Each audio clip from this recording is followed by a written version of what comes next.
Hello and welcome back to the still unofficial official podcast. I have so much in the works, but I am trying not to overwhelm myself with just the amount of things that must be done because, as you may or may not know, I am only a team of one, and I am also a single mother. So that balance that's where I've been trying to really find that space where the creativity can have room to flow and have structure to flow into, but also the time to create all of those channels and be the channel as well. So, as you can imagine, that's where I've been. I hope you've been having a beautiful summer.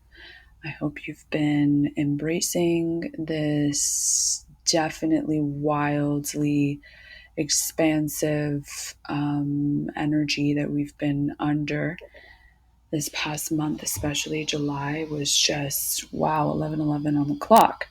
It was okay. It was something. It was something. And the astrology and the upcoming eclipses, like, the 8-8 portal, if you were somebody that follows that energy pattern, I'm feeling like we're really about to hit something big as we emerge into August and go through the final countdown of this Mercury retrograde, which is really what I wanted to talk about today, is just this energy, where we're at, where we have the opportunity to take it, just giving a glimpse of what the celestial beings are bringing to our awareness. So, Mercury has been retrograde in Leo, will be until August 12th, I want to say, somewhere around then, but don't quote me on that because that could also be one of the eclipses that I'm thinking about. So yeah, mom brain, let's check back in on that date. I know it's somewhere in the beginning of August, but then we'll still be in a shadow period. So we have a little bit of ways to go.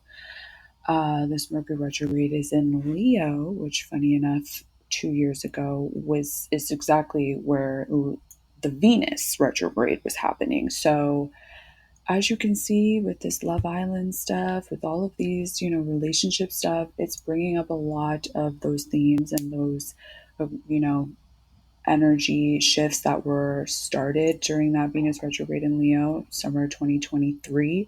And, Mercury retrograding there is bringing up whatever was unfinished, whatever was unclean, whatever needed to be seen on that front that didn't really fully make its full completion then.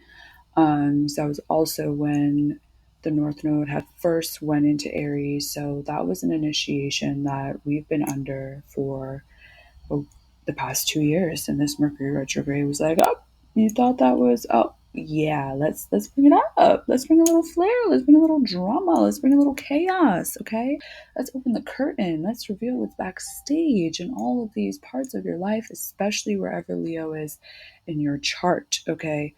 So, as we know, Leo is the expression of the heart chakra. It is courage. It is the creativity. It is the child. It is the visibility. It is the platform, the stage that we are meant to be seen on, wherever that place is in our chart.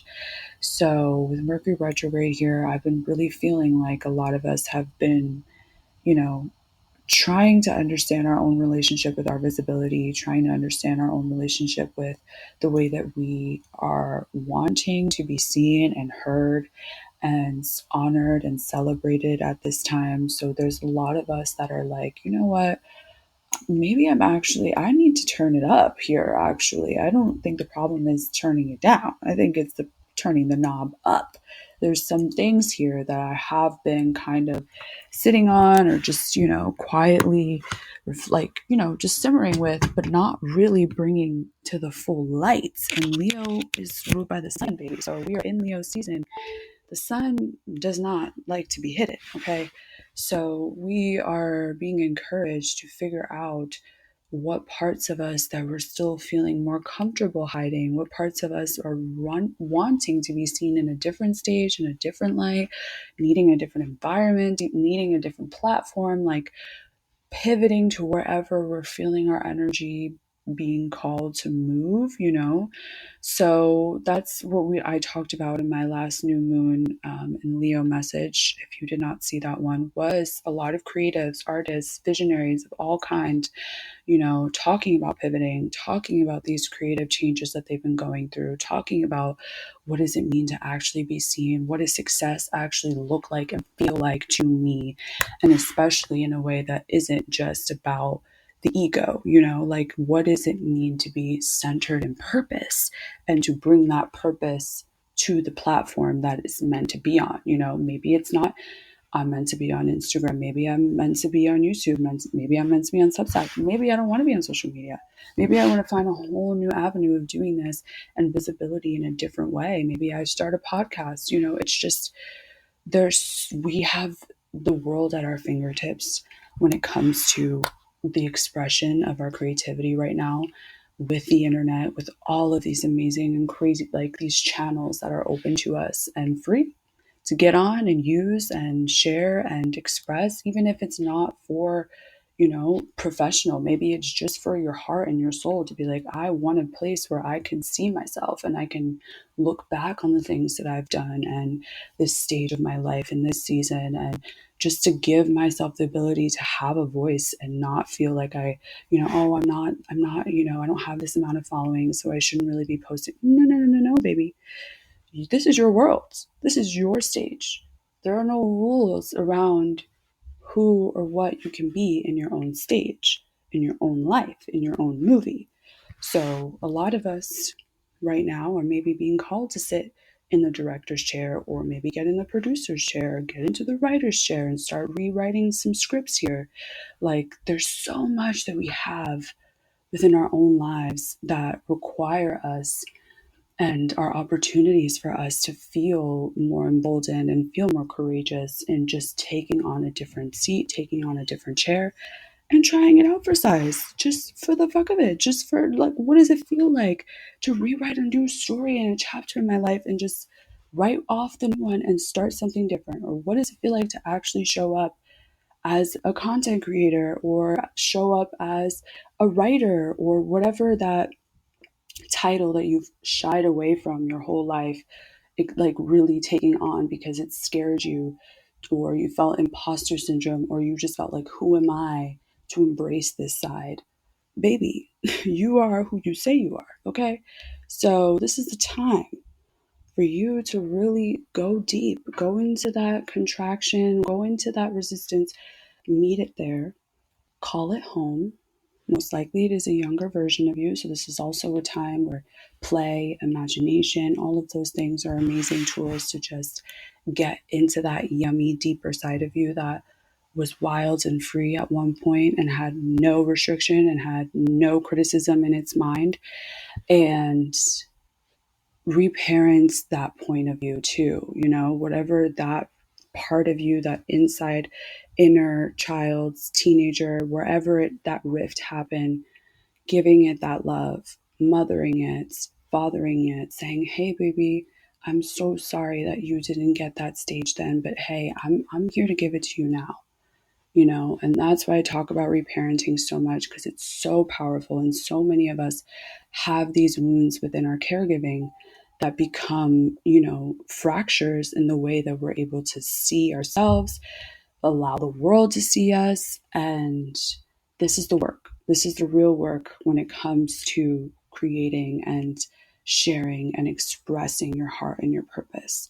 The work sometimes is rewinding the tape with this retrograde, especially, to all those places and those fractures and those wounds, finding and opening that light within you to really give yourself that love and that yumminess and that nurturing care that you needed then, as if it was your own child's. What would you say to your child in this stage of your life? Like speaking to myself like I am my own child has literally changed my life, especially because I have a child that I'm speaking to every day. So even with conversations with my daughter, I can feel where I can feel parts of me, younger parts of me come up like, whoa, that just heals me to hear you say that, So there's all these different parts of us that are coming up to just wanting to be walked home, wanting to be led back and just reminded of its importance of just everything that magic, that brilliance that lies within you and your divinity and your creativity and what wants to flow. So I hope that this time brings, new doors, new opportunities, new outlets for you to get into this piece of you, that part of you that is ready to emerge on a new stage, on a higher frame, and a higher platform, wherever that is. And I hope that this message meets you with love and it sparked something to get that wheel turning again, wherever you felt like you had to hide, wherever you felt like you had to, you know, kind of dim your fire or your lights, turn that light back on. It's time, baby. The world needs to see it. And more than the world, you and that inner you deserves to have it. So much love to you. I will see you on the next one.